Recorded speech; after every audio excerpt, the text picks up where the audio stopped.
बिस्मिल्लाहिर्रहमानिर्रहीम, अस्सलाम वालेकुम जी। अच्छी, आज हम बात करेंगे वर्क एट हाइट के। और वर्क एट हाइट एक्टिविटी की जब भी जहन में आता है तो ज़मीन से, ग्राउंड से ऊंचाई का जहन में आता है कि कहीं हाइट पे काम होगा। ठीक है, अभी स्टैंडर्ड जो है हमारा कहता है 1.8 मीटर के ऊपर जो है हमारे जो फॉल प्रोटेक्शन सिस्टम है उसको एक्टिवेट करना चाहिए। ठीक है, सबसे पहले मैं इसको एक तरीके से लेके चलता हूँ कि सबसे पहले क्या करना चाहिए। कहीं पे वर्क एट हाइट कंडक्ट करना है तो सबसे पहले हमें क्या करना पड़ेगा।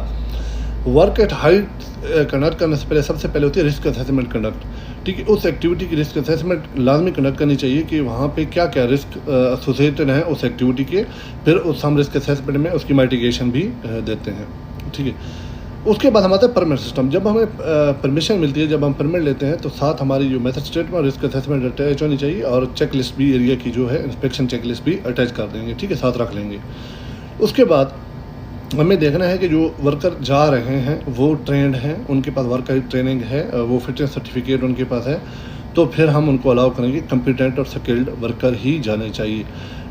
सबसे इम्पोर्टेंट कि जब वो जिस एरिया में काम कर रहे हैं वो सेफ़ है, वहाँ पे ऑब्स्ट्रक्शन तो नहीं है एक्सेस पे जाने के लिए, या अल्लाह ना करे वहाँ पे कुछ हैपन हो जाता है, एक्सीडेंट इंसिडेंट हो जाता है, तो उसको रेस्क्यू करने के लिए हमारा जो एक्सेस एग्रेस सेफ़ है।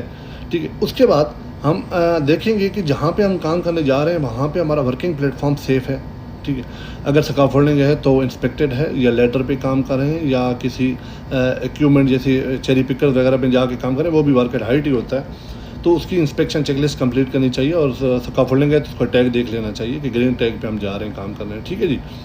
लास्ट पे ये चीज़ मैं कहूँगा कि जो सुपरवाइज़र होना चाहिए, जॉब सुपरवाइज़र होना चाहिए, वो लाजमी कम्पिटेंट होना चाहिए। जॉब सुपरवाइज़र कम्पिटेंट हो, उसके पास खुद की ट्रेनिंग हो वर्क एट हाइट की।